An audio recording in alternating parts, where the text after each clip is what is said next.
नमस्कार विद्यार्थियों, मैं Manish Kumar Sharma LCM science academy पर आप सभी प्यारे विद्यार्थियों का हार्दिक स्वागत और अभिनंदन करता हूं।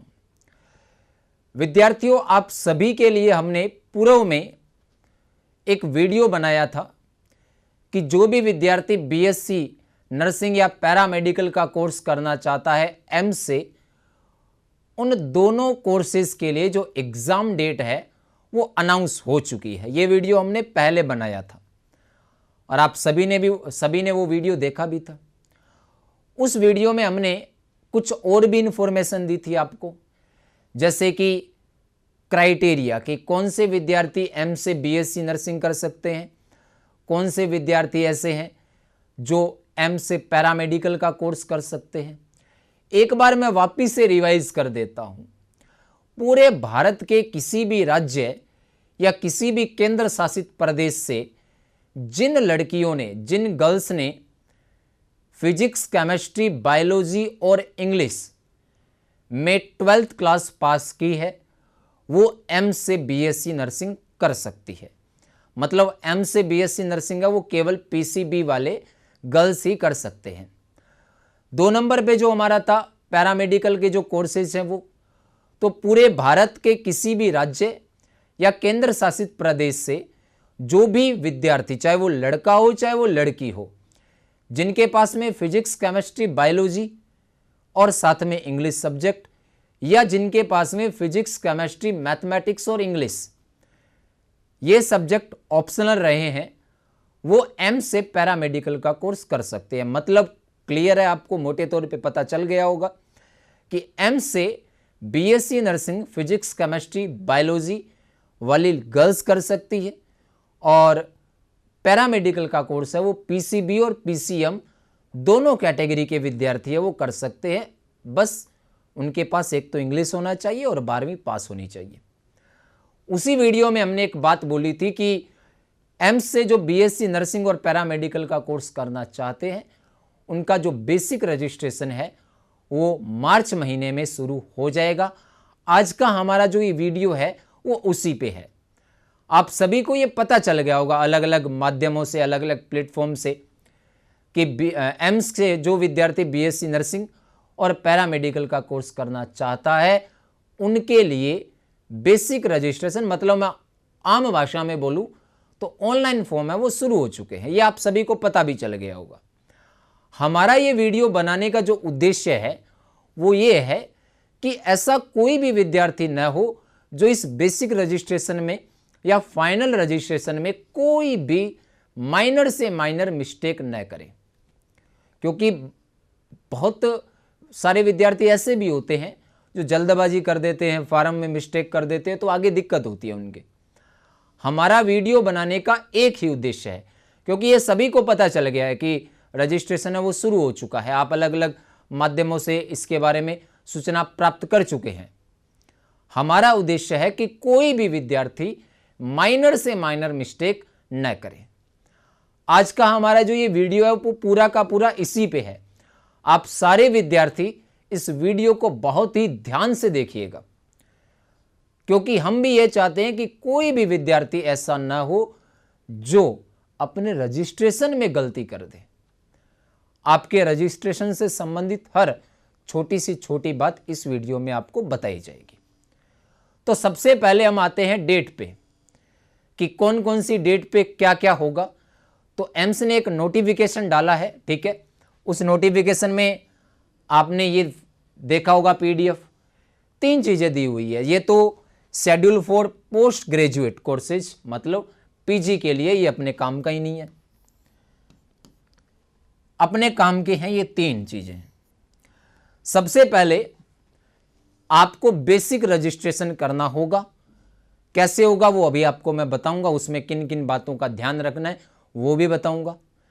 ये जो बेसिक रजिस्ट्रेशन है वो 5 मार्च से शुरू हो चुका है और ये इसकी क्लोजिंग डेट है वो क्या है, 4 अप्रैल 5 बजे तक। मतलब आपको पहले बेसिक रजिस्ट्रेशन करना पड़ेगा, चाहे आप बीएससी ऑनर्स करें, बीएससी ऑनर्स नर्सिंग या बीएससी नर्सिंग पोस्ट बेसिक या बीएससी पैरामेडिकल कोर्स, किसी भी कोर्स में एडमिशन लेना चाहते हैं तो आपको सबसे पहले फर्स्ट स्टेप यही है कि आपको बेसिक रजिस्ट्रेशन करना पड़ेगा। कैसे होगा, क्या क्या होगा, वो अभी बताऊंगा मैं आपको। जैसे ही आप बेसिक रजिस्ट्रेशन करोगे, आपके लिए एक फाइनल रजिस्ट्रेशन होगा, और उस फाइनल रजिस्ट्रेशन के लिए आपको एक कोड जनरेट होगा, जो कितनी तारीख को होगा, 12 मार्च को। इसकी भी क्लोजिंग डेट है, वो क्या है, 12 अप्रैल। और जैसे ही कोड जनरेट होगा, उसके बाद में आप फाइनल रजिस्ट्रेशन कर सकते हैं, जो कोड जनरेट होने के बाद ही शुरू होगा।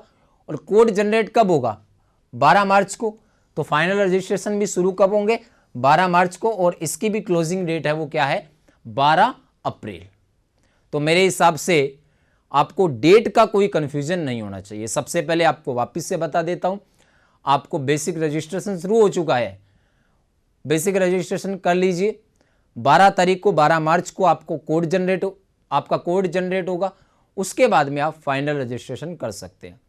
अब बेसिक और फाइनल में क्या क्या चीजें होगी, उस पे आते हैं। तो विद्यार्थियों, आप कुछ विद्यार्थी ऐसे होते हैं खुद के फोन से ही फॉर्म अप्लाई कर लेते हैं, कुछ ऐसे होते हैं जो ई मित्र की दुकान होती है उस पे जाते हैं, ठीक है, या कोई भी फॉर्म अप्लाई करने के लिए जो भी आपको माध्यम मिले आप वहां से करते हो। यहाँ पे ध्यान देने योग्य बात एक ये है कि आप बेसिक रजिस्ट्रेशन जो भी विद्यार्थी करे, आप इसकी ऑफिशियल साइट से ही करें। फर्जी लिंक खूब होते हैं, आपको नहीं करना है उन पे। आपको सिर्फ और सिर्फ इसकी जो ऑफिशियल साइट है उसी से करना है। और ऑफिशियल साइट आपको पता है कौन सी है, तो ऑफिशियल साइट इसमें लिखी हुई है www.emsexams.ac.in। आपको कुछ नहीं करना, गूगल खोलना है, गूगल में emsexams.ac.in ये लिखना है। जैसे ही आप इसको लिखोगे, आपके सामने ये खुलेगा, ठीक है। ये एम्स की ऑफिशियल वेबसाइट है। कुछ नहीं करना, ओपन कीजिए इस साइट को। मैं स्टेप बाय स्टेप बता रहा हूं, ध्यान से सुनिएगा। जैसे ही आप, ये इसकी ऑफिशियल साइट है, आपको अच्छे से दिख रही होगी। जैसे ही आपने ऑफिशियल साइट खोली, आपको इसमें एकेडमिक कोर्सेज दिखाई दे रहा होगा, क्लिक करना है इस पे। एकेडमिक कोर्सेज पे जैसे ही आप क्लिक करोगे, इसमें अलग अलग कैटेगरी दे रखी है, जैसे एमबीबीएस की है। नर्सिंग के लिए जो कैटेगरी है, BSc honours, BSc post basic, आपको इसी पे क्लिक करना है, क्योंकि अपने को इसी से लेना है, ठीक है। जैसे ही आप क्लिक करोगे, आपको ये स्लाइड है वो खुली हुई मिलेगी। Admission notice AIIMS BSc and MSc courses 2024। कुछ भी नहीं करना इस स्लाइड में, प्रोसेस कर देना है इसको। और जैसे ही आप प्रोसेस करोगे, आपको ये स्लाइड खुली हुई मिलेगी। सबसे पहले मैंने क्या बोला, एम्स की ऑफिशियल वेबसाइट को ओपन करना है, उसमें एकेडमिक कोर्सेज नाम की एक आपको स्लाइड मिलेगी, उसको खोलना है। जैसे आप उसको ओपन करोगे, आपको उसमें बीएससी नर्सिंग नाम की एक कैटेगरी मिलेगी, आपको उस पर क्लिक करना है। जैसे आप क्लिक करोगे, उसमें पीछे वाला आपको बता दिया था, एक स्लाइड और खुलेगी, उसको प्रोसेस करना है। थोड़ा सा आपको अगर समझ में नहीं तो वीडियो को पीछे कर लेना। जैसे ही आप इस लिंक को खोलोगे, आगे बढ़ोगे, तो process to basic registration form UG courses open करना है। इसको करते हैं जी। ओपन कर दिया है तो आपका लिखा हुआ आएगा new basic registration zone. Click here for new basic registration, करिए क्लिक, देखते हैं क्या मिलता है। ये लो जी, सबसे इंपॉर्टेंट चीज यही है।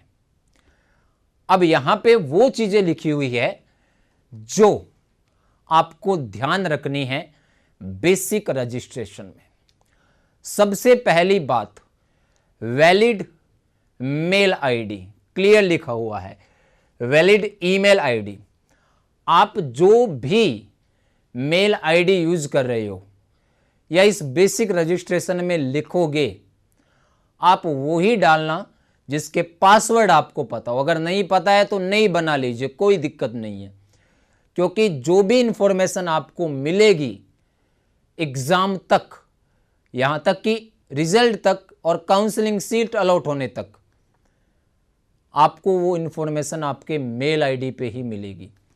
और कुछ विद्यार्थियों के, क्योंकि अधिकांश के मेल आईडी के पासवर्ड याद नहीं होते, हाँ मोबाइल में ओपन होती है तो पासवर्ड की ज़रूरत नहीं होती, लेकिन बाई चांस आप सोचो कि आपका मोबाइल टूट गया है या ख़राब हो गया है तो आपको नया मोबाइल लेना पड़ेगा, और उस नए मोबाइल में मेल डालने के लिए आपको पासवर्ड की ज़रूरत पड़ेगी ही पड़ेगी। और जब आपके पासवर्ड याद नहीं होंगे तो मेल आईडी नहीं खुलेगी। इसीलिए अगर आपके पासवर्ड याद नहीं है तो या तो उनको जनरेट कर लीजिए, और अगर नहीं हो रहा है तो नई मेल आईडी बना लीजिए। उसमें कोई पैसा नहीं लगता, नॉर्मल सा प्रोसेस होता है, आप कर सकते हो। सेकंड चीज जो आपको ध्यान रखनी है, मोबाइल नंबर। ठीक है, वैलिड मेल आईडी और मोबाइल नंबर। मोबाइल नंबर भी बार बार जो बात मैंने मेल आईडी में बोली है वही यहां पे बोलूंगा। मोबाइल नंबर भी आपको वही डालने हैं जिनको आप यूज कर रहे हो। मेरा मानना तो ये है, आप अपने खुद के नंबर मत दीजिए, आपके पापा के नंबर दीजिए। क्यों कह रहा हूं ऐसा? क्योंकि आपका जो कोड जनरेट होगा ना, स्टार्टिंग में मैंने बताया था, वो कोड आपको मोबाइल नंबर और मेल आईडी पे ही मिलेगा। अब वो आपने ऐसा मोबाइल नंबर डाल लिया जो 4 दिन ऑन रहता है, 2 दिन ऑफ रहता है, तो उसका फायदा नहीं है, इन्फॉर्मेशन नहीं मिलेगी आपको। और जब तक सीट अलॉट नहीं होगी तब तक आपको इन्फॉर्मेशन मोबाइल नंबर और मेल आईडी पे ही आएगी। तो ये दोनों चीजें आप ध्यान रखना। एक तो मोबाइल नंबर, मैं तो यही कह रहा हूं आप अपने पेरेंट के नंबर देना, और मेल आईडी आपको अगर पासवर्ड याद है तो वही डालना। क्लियर है बात? दोनों मोबाइल नंबर और मेल आईडी की। 2 नंबर पे आपको पर्सनल डिटेल्स देनी है। इसके लिए क्या करो, आपकी 10th क्लास की जो मार्कशीट है ना, आप उसको ले लीजिए, क्योंकि स्पेलिंग मिस्टेक नहीं होनी चाहिए। खुद के नाम में, पापा के नाम में, मम्मी के नाम में, डीओबी में, किसी में भी स्पेलिंग मिस्टेक न हो। इसके लिए आपको एक ही काम करना है, आपको आपकी 10th क्लास की जो मार्कशीट है उसको ले लेना है पास में, और उसमें जो भी लिखा है आप अपनी पर्सनल डिटेल भर देना। उसके बाद में वैलिड फोटो आईडी, आपको फोटो एडिट करनी है जिसमें क्लियर लिखा हुआ है, कलर फोटो होनी चाहिए और पीछे बैकग्राउंड है वो वाइट होना चाहिए। कि जो भी आप पासपोर्ट साइज फोटो इसमें अपलोड करोगे वो कलर होनी चाहिए। ऐसे नहीं ब्लैक एंड वाइट फोटो चलेगी, नहीं चलेगी, आपका फॉर्म एक्सेप्ट ही नहीं होगा।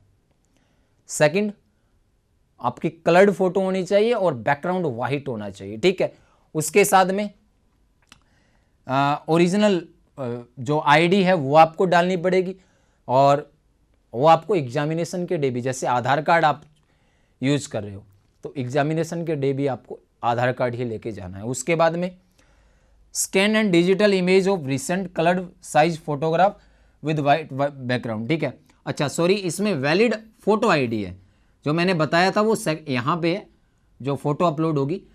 वैलिड फोटो आईडी, आधार कार्ड हुआ, जो आपका वोटर आईडी हुआ, ठीक है, ज़्यादातर आप आधार ही यूज करना, पैन कार्ड हुआ वो अपलोड करना होगा। उसके बाद में फ़ोटो आ गया।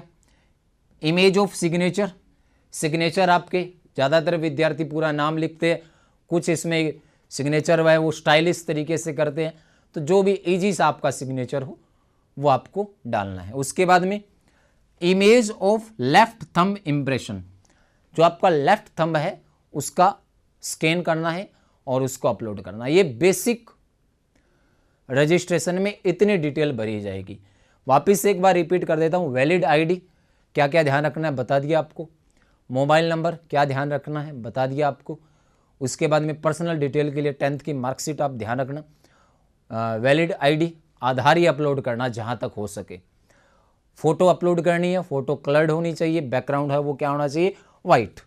सिग्नेचर और लेफ्ट थंब इम्प्रेशन, ये आपके बेसिक रजिस्ट्रेशन में काम करना है आपको। जैसे ही आपका बेसिक रजिस्ट्रेशन हुआ उसके बाद में आपका कोड जनरेट होगा। फॉर्म एक्सेप्ट होने के बाद अगर आपने इसमें कोई मिस्टेक रख दी तो आपका एक्सेप्ट नहीं होगा। 90% हो जाता है, रेयर केस रहता है कि एक्सेप्ट नहीं हो। अगर नहीं हो तो क्या करना है उस पर भी मैं आऊँगा। एक्सेप्ट होते ही आपका 12 मार्च को कोड जनरेट होगा, उसके बाद में आपका फाइनल रजिस्ट्रेशन होगा। फाइनल रजिस्ट्रेशन में अगर हम वापस से आए इस पे फाइनल रजिस्ट्रेशन, फाइनल रजिस्ट्रेशन में क्या होगा, एक तो आपको फीस भरनी होगी, जो भी इसका चार्जेज है। जनरल कैटेगरी के लिए 2000 रुपये है, ठीक है, बाकी कैटेगरी के लिए थोड़ा सा कम है। और सिटी चॉइस मतलब एग्ज़ाम सेंटर को चूज करना है आपको फाइनल रजिस्ट्रेशन में ये। दूसरा, कुछ डॉक्यूमेंट्स आपको अपलोड करने होंगे फाइनल रजिस्ट्रेशन में, ठीक है। कौन से हैं वो? ये 3 हैं।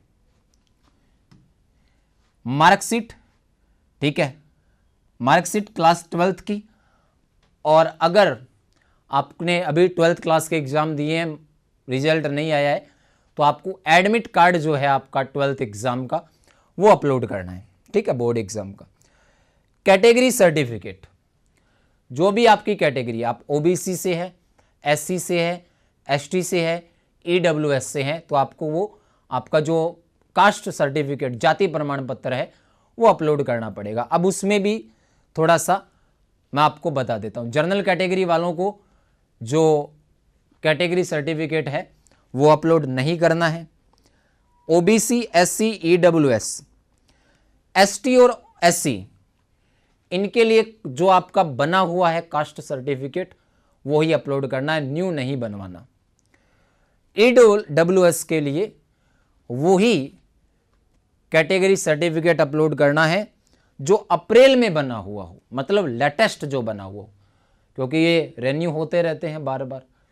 तो अप्रैल मंथ में जो बना, ध्यान से सुन लीजिएगा, फाइनल रजिस्ट्रेशन में ईडब्ल्यूएस वालों को लेटेस्ट कास्ट सर्टिफिकेट या कैटेगरी सर्टिफिकेट है वो अपलोड करना, वरना दिक्कत हो जाएगी आगे। और उसके बाद बचा ओबीसी, तो ओबीसी का 1 साल तक का पुराना है वो चल जाएगा। तो एक तो मार्कशीट अपलोड होगी फाइनल रजिस्ट्रेशन में, अगर जिन्होंने पेपर दे दिए रिजल्ट नहीं आया है उनका केवल एडमिट कार्ड अपलोड होगा, क्लियर है। दूसरा आपका कैटेगरी सर्टिफिकेट जनरल के लिए होता ही नहीं है, ईडब्ल्यूएस के लिए लेटेस्ट होना चाहिए, एससी एसटी का पुराना भी चलेगा, ओबीसी का 1 साल का। तीसरा, अगर आप फिजिकल हैंडीकैप है तो आपका जो फिजिकल हैंडीकैप का जो भी सर्टिफिकेट बना हुआ है वो आपको अपलोड करना पड़ेगा। ये तीनों कहाँ हैं? फाइनल रजिस्ट्रेशन में। जैसे ही फाइनल रजिस्ट्रेशन हुआ उसके बाद में आपका एडमिट कार्ड आगे जैसे ही प्रोसेस्ड होगा बातें, ठीक है, और आपका एग्ज़ाम होने के बाद में रिजल्ट होने के बाद में आपका काउंसलिंग, और काउंसलिंग के बाद में आप एम्स में बीएससी नर्सिंग या पैरामेडिकल का कोर्स है वो करोगे। तो बेसिक रजिस्ट्रेशन में मैं वापस से बोल देता हूँ, जो बातें मैंने बोली है ध्यान से विद्यार्थियों, स्पेलिंग मिस्टेक मत करना, वैलिड आईडी और मोबाइल नंबर डालना, आधार कार्ड ही अपलोड करना, मेरा जहाँ तक मानना है, ठीक है। कलर्ड फोटो होनी चाहिए, बैकग्राउंड वाइट होना चाहिए, सिग्नेचर और थंब इम्प्रेशन कौन सा? लेफ्ट का, कहीं राइट का डाल देंगे, एक्सेप्ट नहीं होगा, ठीक है। फाइनल रजिस्ट्रेशन में आपको 12th क्लास की मार्कशीट या एडमिट कार्ड, अगर एग्जाम ही हुए हैं केवल, कैटेगरी सर्टिफिकेट बता दिया आपको, ईडब्ल्यूएस के लिए लेटेस्ट होना चाहिए, ओबीसी का 1 साल का पुराना चलेगा, एससी एसटी के लिए कोई सा भी हो, कब का भी हो चलेगा, जनरल के लिए होता नहीं। फिजिकल हैंडीकैप के लिए जो आपका बना हुआ है वही अपलोड करना है। बाई चांस आपका एक्सेप्ट नहीं होता है तो वो कब होगा? जब आपने जो वैलिड आईडी डाली है, मतलब जो आपका आईडी प्रूफ है, आधार, पैन कार्ड जो भी डाला है, उसमें कोई दिक्कत है तब नहीं होगा। इमेज में कोई दिक्कत है, आपने बैकग्राउंड वाइट नहीं रखा, सिग्नेचर में कोई समस्या है या आपने राइट थंब का डाल दिया इम्प्रेशन, तो एक्सेप्ट नहीं होगा, आपको वापस से करना होगा। और वापस से करने के लिए कोई ऐसा नहीं है, ये फ्री ऑफ कॉस्ट है बेसिक रजिस्ट्रेशन, आप उसी मेल आईडी से दोबारा कर सकते हो, तीसरी बार कर सकते हो, चौथी बार। इसीलिए 12 से देखो कोड जनरेट होगा, आप अभी से कर दीजिए, क्योंकि बाई चांस अगर एक्सेप्ट नहीं होता है तो अपने 13 को दोबारा कर देंगे, लेकिन आप करो ही बहुत लेट, तो अगर एक्सेप्ट नहीं होता है तो समस्या होगी, टाइम कम होगा। इसीलिए आप 1 या 2 दिन में जो आपको अच्छा लगे दिन, उस दिन आप कर दीजिए। और उम्मीद करता हूँ सारी की सारी इन्फॉर्मेशन छोटी से छोटी मैंने आपको बता दी है, आप मेहनत करने लग जाइए 2-2.5 महीने का टाइम है। खास करके गर्ल्स के लिए कहूँगा, आपके लिए बहुत अच्छा ऑप्शन है। दूसरी कैटेगरी जो मैथ वालों की है, मेडिकल लाइन में जाना चाहते हो भाइयों, तो आप 2-2.5 महीने अच्छे से पढ़ लो। एकमात्र ऐसा एग्जाम है जिसमें मैथ के क्वेश्चन आते हैं। बाकी मेडिकल फील्ड में या तो मैथ वालों को लेते ही नहीं है, लेते भी है तो बायोलॉजी के क्वेश्चन करने होते हैं, जो कि पूरा ही अलग होता है। तो अच्छा मौका है, जैसे तैयारी कर रहे हो वैसे करते रहो। फिर भी आपके कोई डाउट है आप कमेंट सेक्शन में लिख सकते हो, हमारी टीम है वो उसका रिस्पॉन्स दे देगी। तो आशान्वित हूँ आपको समझ में आया होगा। आप और लोगों को भी इसके लिए जागरूक करना चाहते हैं तो इस वीडियो को आगे शेयर कर दीजिए, ठीक है। तो और कोई भी डिटेल या अपडेट आता है तो हम आपको इन्फॉर्म कर देंगे। आप सभी का इस वीडियो के साथ जुड़े रहने के लिए बहुत बहुत धन्यवाद। जय हिंद, जय भारत, जय माँ भारती।